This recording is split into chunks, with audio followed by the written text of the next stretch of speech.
Stambulą, jeigu jums nepatinka gatvės, nereikėtų važiuoti. Nes va sėdim, geriam kavutę, šlipt ir užšoko katinėlis. Ir dabar jau niekur nesiruošia eiti. Tai va, Stambulė gyvenimas atrodo taip. Merhaba visiems, čia taip netikėtai, mane matot YouTube kanale. Tai tiesiog iš karto pasakau, jog į YouTube pasirodau, kad egzistuoju gal kartą į pusmetį, nes ten nekeliu video, bet kas manęs pasilgote, tai galiu pasakyti, kad aš video dar kurti nenustoju, bet jūs keliu į atskirą visiškai kitą platformą pavadinimu Contribui. Ten galite rasti mano video, tiek šiaip paprastų vlogų, tiek Stambulą šiek tiek stengiuosi parodyti, tiek kelionių vlogai. Tai kas pasilgote video, tai aš kviečiu prisijungti ten. Ten rasite ne tik mano video, bet ten galite, jeigu pasirinkus skirtingus planus, galite nuo manęs gauti ir lauktuvę iš Turkijos arba bet kurios šalies, kur aš keliauju, tai labai kviečiu ten prisijungti. O dabar tiesiog sugalvojau, kad reikia pasirodyti čia su platesnė auditorija. Tai šiandien norėsiu parodyti jums video iš Stambulo. Mes atvažiavome į Stambulą, čia labai geriausias metas keliauti tikriausiai po Stambulą yra sekmadienį ryte, nes nėra kamščio. Paprastai mums iki centro užtrunka nuvažiuoti apie 2 valandas, 2,5 valandos.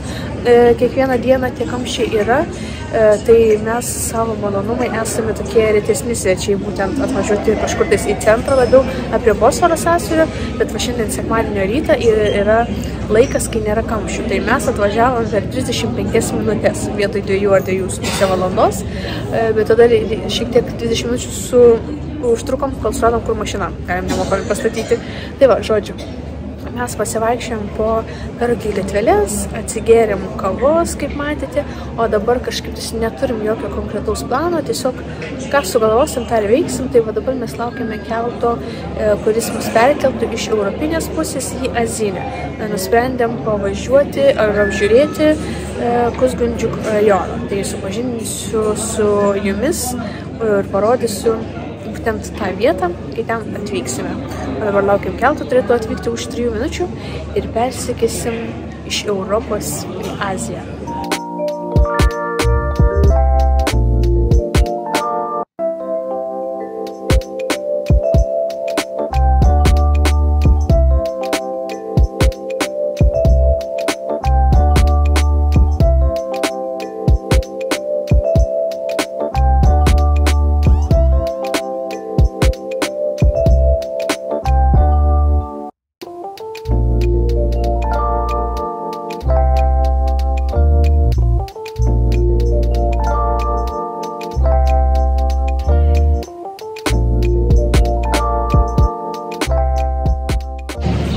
Minučių ir mes persikeliam iš Europos į Aziją. Tai oficialiai yra čia Azija. Iš tikrųjų, koks skirtumas yra tarp Stambulo europinės pusės ir azinės pusės? Irgi dažnai tokio klausimą sulaukiu, tai čia nėra, kad persikelti į Aziją ir bus kažkokie tais Azijos maistai ar dar kaip Azija tokia, kokia žinote, kur keliauja Vietnamas, Tailandas ar kažkas ir panašiai, tai nieko panašaus nėra. Čia tiesiog geografiškai skiria Europos žemyną ir Azijos žemyną Bosforo sąsiauris. Tai toksai vienintelis skirtumas, sakyčiau, kad europiniai pusėje yra visi tie istoriniai tokie objektai lankytiniai ir visas gyvenimas verda europiniai pusėje, ten daugiau žymiai veiksmo, daugiau žmonių, o azinė pusė yra tokia labiau gyvenamoji, ramesnė. Tai iš tikrųjų čia labai faina, čia toksai ramesnis, lėtesnis gyvenimas verda. Tai mes dabar atvažiavom į tą Kuzgundžiuk rajonėlį. Dabar esam tiesiog čia šiek tiek prisėdom prie Bosforo pakrantės. Ir tokie seni Stambulė rajonėliai, jie yra nedidukai. Čia Kuzgundžiuk yra tokia pagrindinė viena praktiškai gatvė. Ten gražiai taip medžiais apsodinta, bet aišku, dar pavasarį būna, kai jie sužydė. Bet labai ten daug visokių yra kavinukių, tokių senų šeimos irgi versliukų su kažkokiais tais naminiais maistais, arbatiniam kavinukėm, kažkokiam tais kepyklėlėm. Tai labai šiaip faina, žmonėms vietiniams patinka šitas rajonas, azinį pusėje apsilankyti. Tai vat, plaukai lenda. Tai nedidelė tokia teritorija, siauros kelios gatvelės, bet dabar padarysiu montažiuką būtent iš šito rajono, kaip jis atrodo.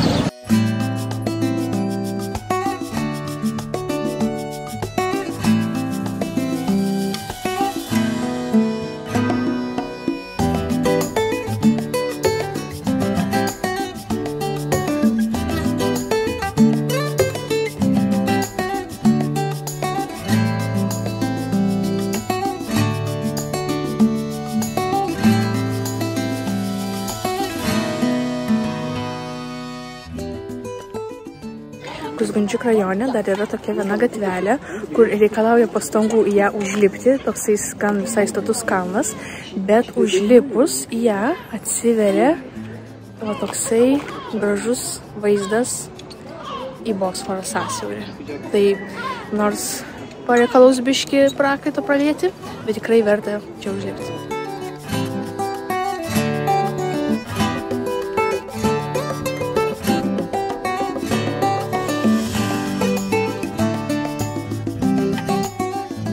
Dabar sustojom, tiksliau prisėdom.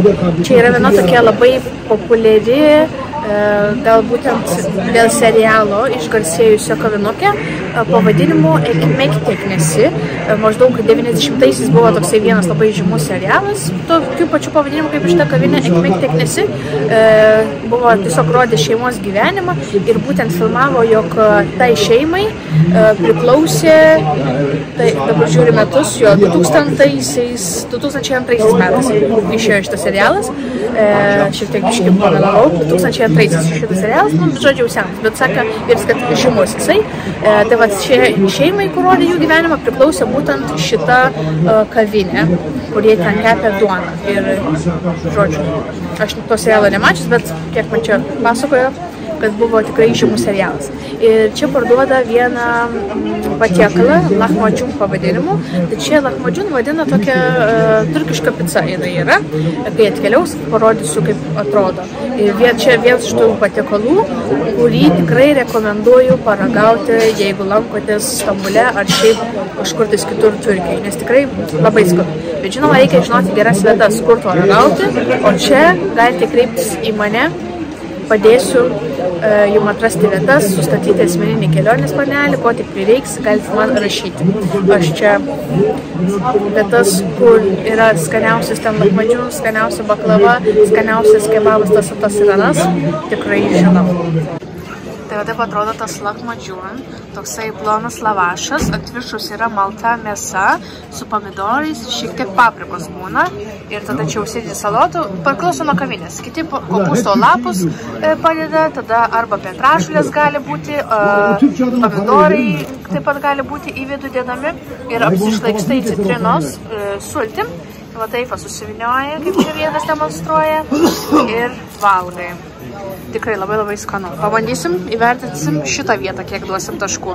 Ir kartu prie lahmacun labiausiai dera airanas. Airanas yra kažkas panašaus į kefyrą, bet skonis ne tas pats. Aš, pavyzdžiui, asmeniškai kefyro nemėgstu, negeriu, bet airanas man tikrai labai patinka. Tai va, čia geriausia kombinacija lahmacun kartu su airanu pabandyti.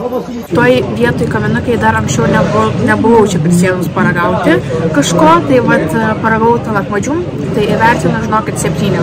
Tai nebūtų ta vieta, kur vertėtų tai ragauti. Jeigu būsit šitam rajonėlį, turėkite omeny. Verta tik 7. Nėra blogai, bet nėra ir gerai. Valgių tikrai žymiai geresnių nei čia. Ir mes persikėlėm vėl į europinę pusę ir atėjom į butuką, kur mes apsistosim. Tai iš tikrųjų gavosi taip, kad aš norėjau praleisti centre dieną ir sekmadienį, ir pirmadienį. Bet jeigu dabar sekmadienį ryte yra laisvi keliai, tai vakare daugumą žmonių grįžinės iš miesto, tai irgi užtruktume. Ir rytoj vėl keltis, kad važiuoti vėl į centrą būtų irgi neprotinga, nes visi važiuoja pirmadienį į darbą, tai mums tikrai kokias 3 valandas su mašina užtruktų, kol iki čia atvažiuotume. Jeigu norėtume be kamščių išvažiuoti, tai reikėtų keltis kokią 6 ryto, kad išvažiuoti būtent iš namų. Tai taip neprotinga, tai aš pagalvojau, kad tiesiog surasti kažkokį viešbutuką, kur galėtume praleisti ir naktį. Ir kaip įdomu, ir pasistatėm čia mašiną, bet šiek tiek toliau reikia 15 minučių pėstutė, nes čia neradom laisvos vietos. Ir jos irgi nejudinam ir keliaujam čia su viešuoju transportu. Tai kaip įdomu, kad tu gyveni mieste, kur tau reikia kažkur tais butukė apsistoti, nors turi savo namus.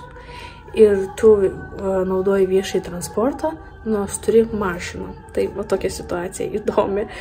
Tai va dabar tiesiog parodysiu šitą, gal kažkam bus naudinga turą. Iš tikrųjų labai čia toksai viešbutukas, bet aš per Airbnb radau ir labai gera lokacija yra. 2 minutės ir jūs esate prie tramvajaus stotelės. Su tramvajum galite nuvažiuoti iki Senamiesčio, taip pat čia viršui galite pasivaikščioti, yra Džihangir rajonas, labai fainos gatvelės, tokios jaukios su fainom parduotuvėlėm, kavinėm, barais, restoranais, taip pat netoli čia yra pagrindinė miesto aikštė ir pagrindinė miesto gatvė, Istiklal Caddesi.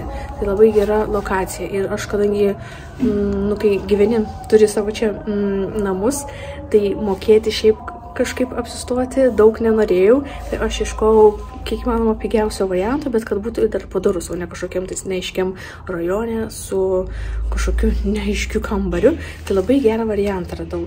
Labai čia tokia maža erdvė, bet, kaip sakiau, lokacija labai gera, viskas švaru.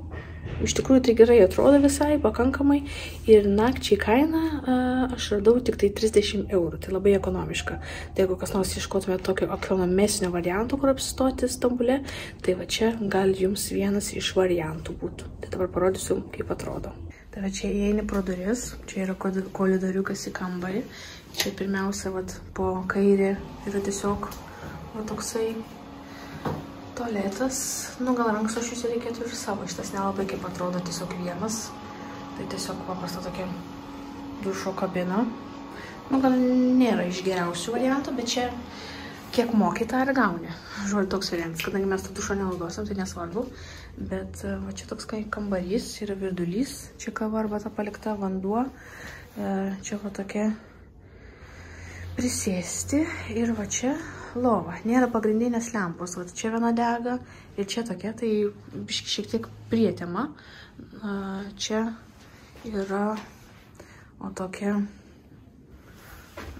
kas čia ryta, antra kažkokia lempa, va, šaldytuvas čia yra. Čia daiktam susidėti, va, pakabos. O ką pro langą matote, tai čia vaizdas, ta tokia pagrindinė gatvė, o tokia. O čia galite ryte užsukti kavos. Jeigu norit, ten vat, eiti reikėtų tiesiai 1 minutę ir bus tramvajaus stotelė. Vat iš kitos pusės. Tai va toksai. Va čia televizorius, jeigu ką yra.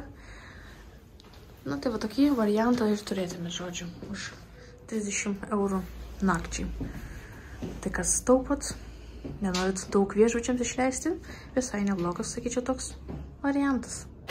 Kas numigo pavardę mėgeliai, kas šiaip telefonė prasidėjo, bet kelias valandėlės sėjom viešbutukę ir dabar mes ready eiti vakarieniauti. Bus labai skani vakarienė, žinau, nes eisim į vietą, kur aš jau nekartą lankiausi ir vieta, kurią ir rekomenduoju čia atkeliaujantiems turistams apsilankyti, gal kažkas, kas keliavote pagal mano rekomendacijas ir žiūrite šitą video, atpažinsi šitą vietą, nes patys joje valgėte. Tai va, žinau, kad ten bus tikrai labai skanu. Tai dabar šiek tiek reiks biškį pavažiuoti mums tramvajumi ir parodysiu turkiškų daugiau jums patiekalų. Atkeliavo mūsų dabar starteriukai, čia salotos, čia yra keptas baklažanas, mano vienas iš favoritų šitoj vietoj, su daržovėmis, labai skanus, o čia yra patiekalas pavadinimu ičlių kiofte. Kevalas šitas yra padarytas iš bulguro kruopų, o viduj malta mėsa. Atkeliavo dabar mūsų pagrindiniai, tai vienas pagrindinis vyro pasirinkimas buvo kebabas su pistacijomis. Tai kebabas tikras yra serviruojamas lėkštėje ir jų yra labai daugybė rūšių. Ne tas kebabas, kurį valgot kaip greitą maistą Lietuvoje. O čia pavadinimas turkiškai būtų sačtava. Čia yra jautiena su vadonelė ir vat čia dar dega ten tokia žvakutė, kuri šildo, maistas lieka šiltas, su paprika matau ir pomidorais ir gal šiek tiek grybų lyg tai matau. Tai va. Turkiškas maistas yra žiauriai skanus. Čia verta keliauti, čia verta keliauti vien tik dėl maisto. Man jau nelabai telpa, bet atnešė mums ir desertus. Šitas desertas yra pavadinimu katmer, plonytė jufkos tešla ir viduje yra pistacijos ir čia ant viršaus yra ledai. O čia yra manų kruopų desertas. Mano kruopas tiesiog irgi ant viršaus ledai. Mes jau po vakarienės žiauriai prisivalgėm, bet verta, nes labai skanu. Tai dabar biškai čia pavaikščiosim, nes reikia biškai kalorijų sudeginti, tai reikia pavaikščioti. Bet maistas yra absoliučiai nuostabus, 10 iš 10, viskas absoliučiai labai skanu, aptarnavimas labai malonus, profesionalus, vieta irgi tokia, dizainas yra autentiškas šitos vietos. Šitos vietos jums nesakysiu, kur valgėme. Jeigu norėsite atkeliausit į Stambulą, parašykit man, suderinsim jūsų planelį, parekomenduosiu šitą vietą, užrezervuosiu ir jūs nusiųsiu ir patikėkit, čia yra tiesiog žiauriai verta ir privaloma lankytis. Čia yra maisto ne tik iš turkiško virtuvė, bet ir iš senosios Osmanų imperijos laikų patiekalų čia yra. Labai verta, tiesiog nuostabi virtuvė ir aptarnavimas. Tai va, mes šiek tiek dabar pavaikščiosim, nes tikrai labai privalgėm. Tai reikia biškį prasivydinti.